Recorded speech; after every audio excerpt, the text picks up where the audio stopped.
Wasifiwe watumishi wa Mungu. Naomba tutasoma neno la Mungu katika kitabu cha Yakobo 4 mstari wa 7. Yakobo 4 mstari wa 7. Nitawatangulia kusoma katika jina la Yesu. Basi mtiini Mungu, mpingeni shetani naye atawakimbia. Nitasoma tena. Basi mtiini Mungu, mpingeni shetani naye atawakimbia. Naomba tuombe. Baba mtakatifu, mwana wa Mungu uliye hai, tunakutukuza, tunakushangilia wewe Yesu Kristo. Tunakurudishia heshima na utukufu na uweza vina wewe mwana wa Mungu uliye hai. Wewe unayestahili kupewa sifa. Asante Bwana hata kwa ajili ya neno hili ambalo tumesoma katika Yakobo 4 mstari wa 7, ambayo inasema basi tukutii wewe na tumpinge huyu shetani naye atatukimbia kwa nguvu zako na mamlaka yako. Sante Roho Mtakatifu ambaye wewe utakuwa mwalimu wetu. Roho Mtakatifu utaweza kutuonya, kutufundisha. Tusikie neno hili liweze kutufundisha katika mambo mengi. Tukisikia neno hili tuweze kuchukua hatua nyingine. Tusibaki pale tulipokuwa bali tuende kwa viwango vingine. Katika jina la Yesu Kristo wa Nazareti nimeomba na kuamini. Amen. Bwana Yesu asifiwe.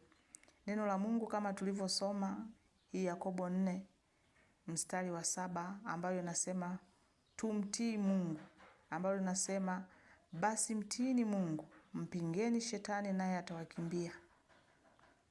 Na kichwa cha somo kinasema usiruhusu adui azuie mafanikio yako. Kumbe sasa tukimtii Mungu tunapata ujasiri, tunapata nguvu ya kumpinga shetani. Na tukimpinga shetani naye atatukimbia. Hataweza kuzuia mafanikio ambayo Mungu amekusudia juu yetu. Tukimtii Mungu, Mungu atashughulikia nguvu za giza, atashughulikia huyo adui. Tutapata ujasiri, tutapata nguvu mpya. Tutaenda viwango vingine kwa sababu shetani atakwenda kutukimbia kwa sababu tutakuwa na nguvu ya Mungu. Bwana Yesu asifiwe. Usiruhusu adui azuie mafanikio yako. Kumbuka shetani yupo kazini akiwayawaya, hajawahi kulala. Anahakikisha aharibu mafanikio yako. Anahakikisha azuie baraka ambazo Mungu amekusudia juu yako. Basi tumtii Mungu. Tukimtii Mungu tutapata nguvu mpya ya kumshinda huyu shetani, ya kumpinga huyu shetani asiweze kuzuia mafanikio ambayo yako mbele yetu. Bwana Yesu asifiwe wapendwa wa Mungu. Bwana Yesu asifiwe watumishi. Mungu awabariki kwa kusikia neno hili. Ninaomba tuende pamoja katika jambo la kwanza ambalo linasema adui ni nani? Tutakia tutambue adui yetu ni nani. Adui wetu wa mafanikio ni shetani. Na ndio huyo ambaye natakia tumpinge. Huyo adui ambaye ni shetani ndio anayezuia kusudi la Mungu. Kumbuka shetani ndio adui wetu wa maisha yetu. Tukimpinga huyo shetani hawezi kuzuia mafanikio yetu. Kuna mafanikio mengi ambayo Mungu amekusudia juu yetu. Lakini shetani anaona wivu. Ukisoma ile Zaburi 23 ambayo ukiendelea mbele kwamba mezani Mungu ameandaa vitu vingi vya baraka. Lakini shetani hapendi hivyo vitu. Lakini tukimpinga huyo adui, tukimtii Mungu na tusimruhusu shetani aweze kuzuia mafanikio, hawezi kuvisogelea vitu ambavyo Mungu amekusudia juu yetu. Hawezi kugusa mafanikio ambayo Mungu amekusudia juu yetu. Bwana Yesu asifiwe sana. Bwana Yesu asifiwe. Jambo la pili, adui wa mafanikio anakujaje? Adui wa mafanikio anakujaje katika maisha yetu? Ukisoma ile Yohana 10 mstari wa 10 amesema hivi, mwizi huja aibe, achinje na kuharibu. Kumbuka mwizi anapokuwa amejipanga, anapokuwa anakuja nyumbani kwako, lengo lake ni kuiba, kuchinja na kuteketeza kila kitu. Bwana Yesu asifiwe. Kumbe sasa shetani si rafiki yetu. Shetani hana urafiki na mtu yeyote. Kumbuka watu wengi wanajidanganya, wanaenda kwa waganga wa kienyeji, eti kuna mafanikio. Shetani hana urafiki na mtu yeyote. Unaweza ukapata hizo mali, unaweza ukapewa hivyo vitu, na ukapeleka na vingine utakavyoambiwa, lakini kumbuka hizo baraka ni zina muda mfupi. Lakini kumbuka baraka za Mungu zinadumu milele. Shetani hana urafiki na mtu yeyote. Tazama huyu adui anafananishwa na mwizi. Kumbuka mwizi anapokuja nyumbani kwako kuiba usiku, hana urafiki na wewe. Tunasikia matukio mengi, wezi wanapokuja, wengine wanauawa na vitu vyao vinaibiwa. Kwamba hana urafiki na mtu yeyote. Shetani, yeye ni adui yetu. Siku zote yeye anapomjia mtu, anapopanga kumwangamiza mtu na anamwangamiza. Hana urafiki na mtu yeyote. Bwana Yesu asifiwe. Adui hufanya kazi kwa hila, kwa hofu, kukatisha tamaa katika maisha. Kumbuka adui hana urafiki na mtu yeyote. Shetani hana urafiki na mtu yeyote. Ndugu zangu, tusijidanganye kwa vitu vingi ambavyo vinajitokeza sasa hivi. Unakuta wengine wanatamani utajiri wa haraka. Kumbuka utajiri wa haraka ambao hauna Mungu, hauna mafanikio yoyote. Usimruhusu shetani akakutawala, ukawa na tamaa juu ya pesa, juu ya utajiri wa muda mfupi. Kumbuka shetani atakuangamiza tu uko mbele. Tazama utakuwa na mahangaiko mengi. Unaweza ukapewa masharti mengi, lakini kumbuka hizo mali zitakuwa hazikuletei raha ya aina yoyote, isipokuwa ni mateso katika maisha yako. Bwana Yesu asifiwe. Bwana Yesu asifiwe sana. Shetani ni adui yetu. Hana urafiki na mtu yeyote. Simama na Mungu. Usiruhusu adui azuie mafanikio yako kwa vitu vidogo kabisa. Mungu anaweza akawa amepanga vitu vingi juu ya maisha yako, lakini ukimruhusu shetani aingie katika maisha yako, ataharibu hata kusudi la Mungu ambalo Mungu amepanga juu yako. Bwana Yesu asifiwe sana. Mungu atusaidie. Jambo la 3, njia za kutoruhusu adui azuie mafanikio yako ni zipi? Ukisoma Wakolosai 4 mstari wa 2, anasema kesheni mkidumu katika kuomba. Simama katika maombi. Simama katika maombi, mtu wa Mungu. Shetani hataweza kuingia katika mali zako, hataweza kuingia katika mafanikio ambayo Mungu amekupangia wewe, ambayo Mungu amekusudia. Bwana Yesu asifiwe sana. Maombi ni silaha. Ukiomba unafanya mipango ya adui iharibike. Maombi ndio silaha yetu. Kumbuka hata ungelikesha namna gani, kama huna maombi, shetani anaweza kukuangamiza, kwa sababu yeye hana urafiki na wewe, ndugu yangu. Bwana Yesu asifiwe. Kumbe maombi ndio silaha yetu. Kesha, dumu sana katika kuomba. Ishi katika utakatifu. Dhambi humpa adui nafasi ya kukuzuia. Kumbuka ukiwa na dhambi, una vitu vingi ambavyo umebebelea vya adui. Unampa nafasi shetani akaharibu mafanikio yako. Unampa shetani akazuia baraka zako ambazo Mungu amekusudia. Usiruhusu shetani azuie mafanikio yako. Amini ahadi za Mungu ambazo Mungu amekusudia juu ya maisha yako. Ukiamini ahadi za Mungu, shetani hatapata nafasi juu ya mafanikio yako. Bwana Yesu asifiwe. Bwana Yesu asifiwe sana. Hakuna adui anayeweza kushinda kusudi la Mungu. Kumbuka shetani hawezi kupingana na Mungu. Shetani hawezi kumshinda Mungu. Isipokuwa Mungu ndiye anaweza kumshinda shetani. Usiruhusu adui aingilie kwenye baraka zako. Usiruhusu adui aingie kwenye mafanikio ambayo Mungu amekusudia juu ya maisha yako. Mruhusu Yesu atawale katika mafanikio yako. Bwana Yesu asifiwe sana. Bwana Yesu asifiwe. Twende jambo la 4 ambalo tujifunze mfano wa Yusufu. Ukisoma ile kitabu cha Mwanzo 39 mstari wa 14, inasema hivi: mwanamke alisema, tazama, ametuletea Mwebrania huyu acheze nasi, amenijia ili alale nami. Bwana Yesu asifiwe. Hicho kitabu kinaelezea, hicho kitabu cha Mwanzo 39 mstari wa 14 inaelezea habari ya Yusufu. Ninajua mnajua maisha ya Yusufu, vile alivyoenda Misri, alikutana na huyo mwanamke ambaye alikuwa ni mke wa mfalme. Bwana Yesu asifiwe sana. Kumbuka shetani hakuweza kuzuia mafanikio ya Yusufu kwa sababu Yusufu alionyesha msimamo. Mnakumbuka historia ya Yusufu alipofika katika nchi ile. Bado katika nchi ile alifika kwa mateso kwa sababu aliuzwa na ndugu zake.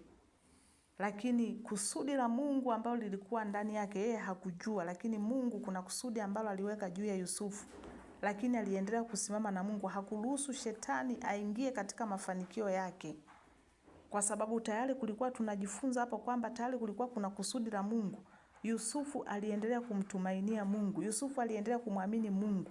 Pamoja na kwamba alipitia katika adha nyingi, alipitia katika majaribu, lakini msimamo wake na Mungu, aliendelea kumwamini Mungu hata katika majaribu, pamoja na kwamba ndugu zake walimtenga, ndugu zake hawakumpenda. Hatimaye kuna wakati ambapo sasa ilifika wakati wakamuuza huko Misri. Walipofika huko bado adui aliendelea kumfuata.